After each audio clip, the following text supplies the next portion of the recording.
Hello, welcome to RLC academy Nagpur. मित्रांनो, आपल्या पेपरला आता काही दिवसच उरले आहे आणि त्या पेपरच्या रिव्हिजनकरिता म्हणून ही सीरीज मी आता पुढे घेतोय. असे बरेच प्रश्न आपण घेतले, ज्यामधील बरेच प्रश्न पेपरला उतरले सुद्धा. आणि आता टेक्निशियनचे वगैरे पेपर चालू आहेत किंवा जे जेईचा पेपर झाला, त्यावरून असं लक्षात आलं आपल्याला, की टेक्निकल बेसिकली तेच येत आहे बेसिक टू मीडियम लेव्हलवरती.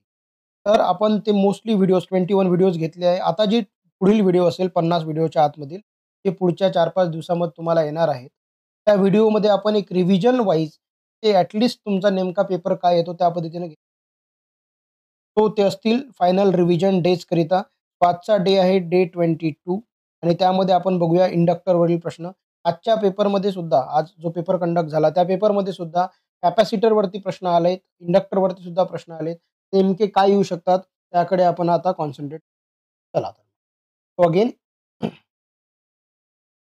आजचा पहिला प्रश्न आहे इंडक्टर टॉपिकवरती जे डे 22 आहे आपलं.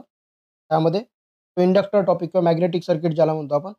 बघा आजच्या पेपरमध्ये सुद्धा म्हणजे पेपरवरनं ज्यासाठी म्हणतोय मी तुम्हाला, की 5-6 न्यूमेरिकलचे प्रश्न येत आहे आणि जे की ईझी टू मीडियम लेव्हलला आहे.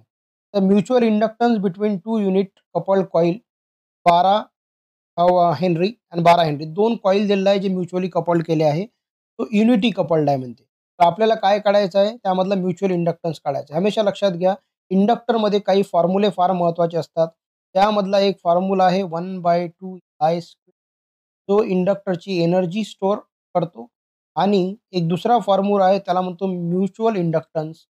तर त्याचा फॉर्म्युला असतो K√L1 एन हा जो के आहे हा कोइफिशियंट आहे. तो इथे देऊन आहे युनिटी. तर आपल्याला काढायचं आहे म्युच्युअल इंडक्टन्स. तर के किती दिल K√L1 L2 तर के किती दिलेला आहे युनिटी 1 दिलेला आहे. L1 L2 किती दिलेला आहे 12 इंटू 12 12 144 होते. रिपीट आहे आपल्याला माहीत आहे. त्यामधून काय बाहेर निघतं फक्त 12. ते आन्सर काय होऊन जाईल 12 हेनरी. क्लिअर सर्वांना? सर्वांना समजून जाईल. सोपा प्रश्न आहेत, परंतु पेपर जसे लेव्हलचे येत आहेत त्या हिशोबाने आपण सर्व सॉल्व्ह करून पाहतोय. नेक्स्ट प्रश्न असेल, which property of material oppose the passage of magnetic flux through it. आजच पेपरमध्ये प्रश्न आला होता रिलक्टन्सचा रेसिप्रोकल काय असतो? कंडक्टन्सचा रेसिप्रोकल काय असतो? तर याबद्दल तुम्हाला पूर्ण आयडिया आहे. मी त्याचा वेळ घेत नाही. परंतु हा प्रश्न आजच पेपरमध्ये येऊन चुकलेला आहे. त्याचं नाव आहे रिलक्टन्स. लक्षात असू द्या. जो अपोज करतो. त्याकरता तुम्हाला मी आधी सांगितलं होतं, की इलेक्ट्रिकल सर्किट आणि मॅग्नेटिक सर्किट याचं कंपॅरिझन वाचून जा. इथं ई-एम-एफ आहे, तर इथं एम-एम-एफ असतो. इथं करंट आहे, तर इथं फ्लक्स असतो.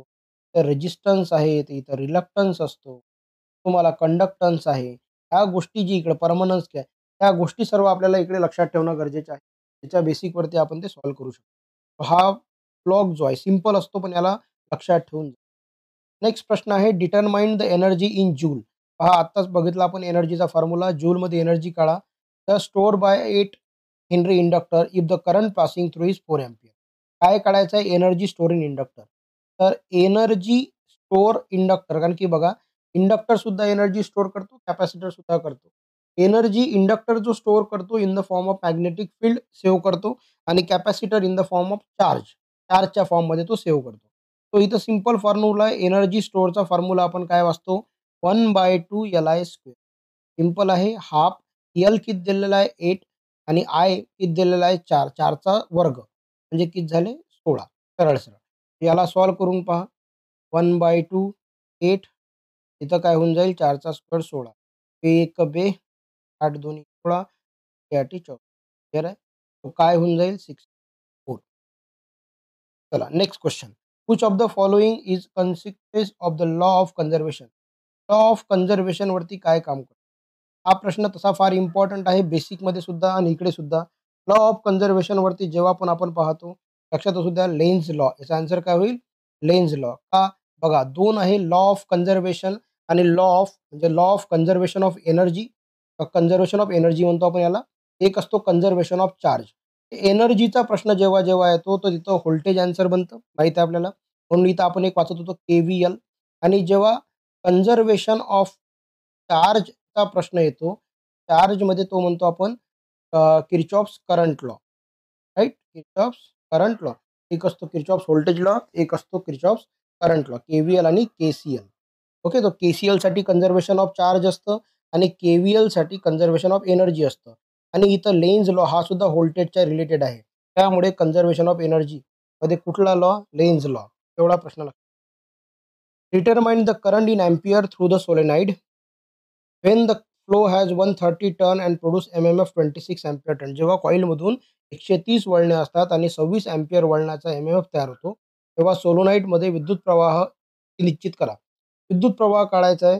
आता विद्युत प्रवाह एवढा मोठा सोलेनाईड शब्द दिसत आहे किंवा एक कठीण दिसत आहे असं काही नाही. कारण की तुम्हाला एकच फॉर्म्युला माहीत आहे एम-एम-एफ. मॅग्नेटोमोटिव्ह फोर्सचा फॉर्म्युला काय आहे? N/I. कारण की एम-एम-एफचं युनिट काय असतं? Ampere turn. आला बिलकुल. आयचा अँपिअर आणि एनचं नंबर ऑफ टर्न, तर टर्न आल्या. तर इथं बघा एम-एम-एफ ऑलरेडी दिलेला आहे तुम्हाला. किती दिलेला आहे? एम-एम-एफ दिलेला आहे तुम्हाला 26. टर्न किती दिलेला आहे? 130. काढायचं काय आहे? करंट. हा 130 याच्या भागाकारामध्ये येईल. 26/100. क्लिअर आहे प्रत्येकाला? वरतं एक 0 लावून देतो मी. 0.1326 काय होईल? 0.2.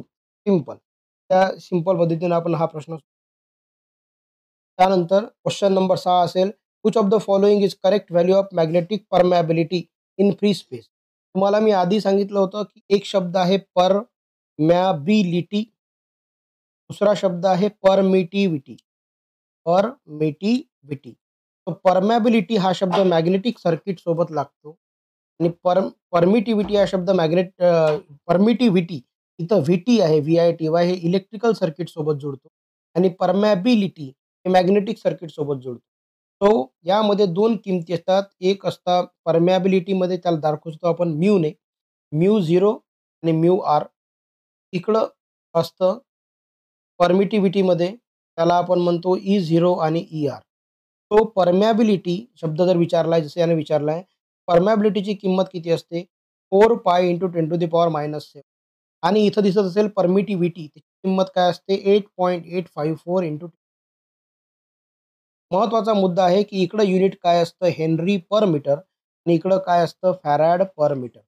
बस इतका डिफरन्स तुम्हाला लक्षात असायला हवा त्या प्रश्नाबद्दल. ठीक आहे ना? सो मॅग्नेटिक परमॅबिलिटी काय आहे त्याबद्दलचं इतक्या माहिती तुम्हाला असायला हव्या. नेक्स्ट क्वेश्चन आहे, which of the following is correct value of magnetic. पुन्हा रिपीट आलेला प्रश्न आहे. मी पुढे घेऊन घेतो. Inductive reactance of an inductor is given by. Inductive reactance काय असतो इंडक्टरचा?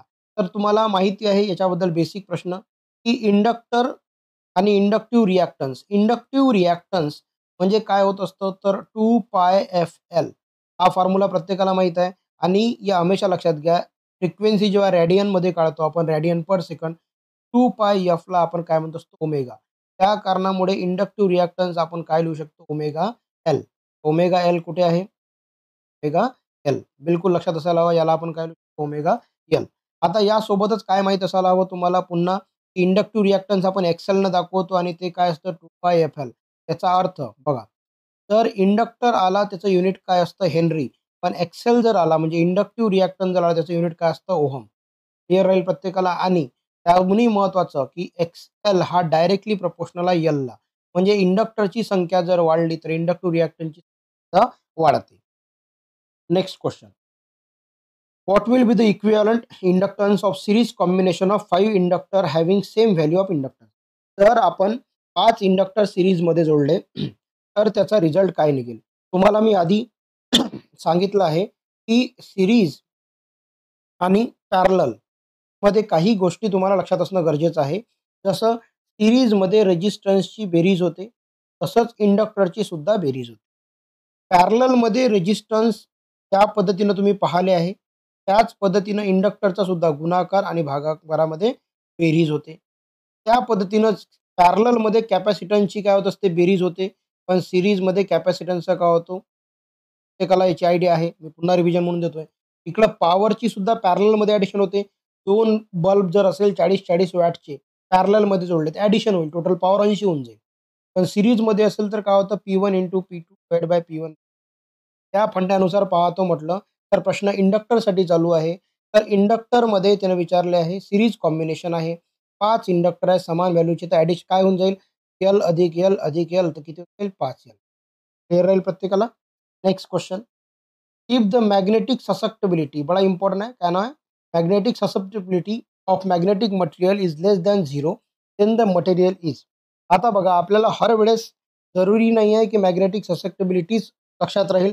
आपल्याला काही गोष्टी लक्षात राहतात आणि त्या गोष्टी जरी लक्षात राहिल्या तरी आपलं काम होऊ शकतं. जसं उदाहरणार्थ प्रत्येकाला परमॅबिलिटी माहीत आहे कोण्याही मटेरियलची, की 0 आहे का 1 आहे किंवा 1 पेक्षा खूप जास्त आहे. बस त्याच पद्धतीनं आपण काय कन्सिडर करतो ससेप्टिबिलिटी. तो 0 पेक्षा लहान आहे त्यामुळे मटेरियल कुठलं झालं?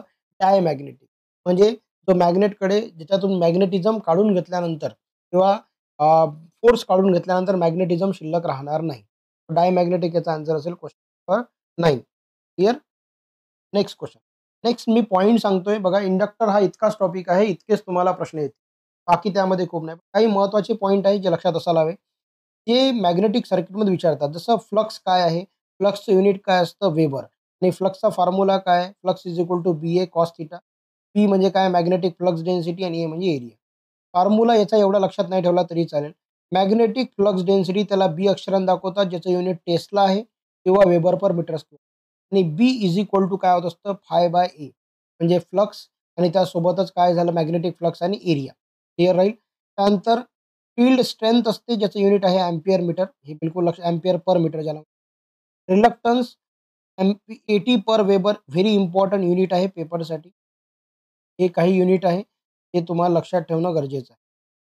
त्यानंतर इकडे एम-एम-एफ दिसतोय तुम्हाला. एम-एम-एफचं युनिट काय? Ampere turn. त्यानंतर काही जे महत्त्वाचे प्रश्न अजून येऊ शकतात, त्याला आपण म्हणतो की डायमॅग्नेटिक, पॅरामॅग्नेटिक आणि फेरोमॅग्नेटिक मटेरियलचं कंपॅरिझन. डायमॅग्नेटिक मटेरियल म्हणजे काय आहे? Weak magnet for example. हा थोडासा स्ट्रॉंग, हा फारच स्ट्रॉंग मॅग्नेट. उदाहरणार्थ पेपरमध्ये काय लक्षात ठेवायचं आहे? मॅग्नेटिक ससेप्टिबिलिटी याची 0 पेक्षाही कमी आहे. हे 0 पेक्षा कमी आहे. त्यानंतर याची 0 ते 1च्या दरम्यान आहे आणि याची पॉझिटिव्ह व्हेरी आहे. बस ह्याच्यातनी हा एक प्रश्न आणि दुसरा एक प्रश्न देता इकडे तुम्हाला परमॅबिलिटी म्यू. परमॅबिलिटी याची लेस दॅन 1 आहे, सायलेंटली ग्रेटर दॅन 1 आहे आणि मच ग्रेटर दॅन म्हणजे 1 पेक्षा खूप जास्त, 1 पेक्षा जास्त आणि 1 पेक्षा कमी.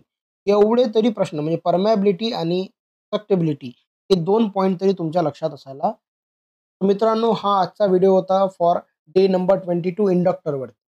मी पुन्हा सांगतोय की प्रश्न फार अति जास्त तुम्हाला डिफिकल्ट लेव्हलकडे टेक्निकल नेऊ नका.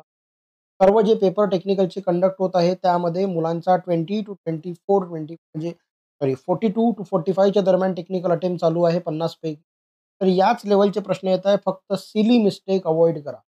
टेक्निकलमध्ये कुठल्याच पद्धतीनं निगेटिव्ह मार्किंगच्या मार्गाने जाऊ नका. कारण की जेवढे प्रश्न येत आहेत तेवढेच फक्त सॉल्व्ह करा. एनिवे, भेटूया पुढच्या व्हिडिओमध्ये. Thank you.